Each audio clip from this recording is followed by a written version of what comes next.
Hey guys, you have to try my shaved Brussels salad with a blood orange champagne vinaigrette.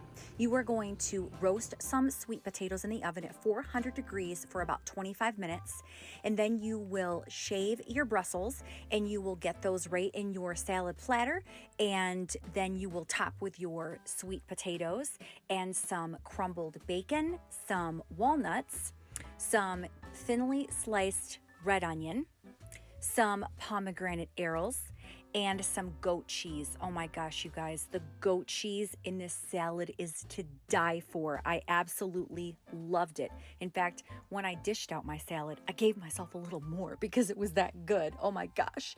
So then once you get your salad built, you're going to toss in your blood orange vinaigrette and you are going to dish it out into some bowls and you are going to enjoy this D to the lish masterpiece.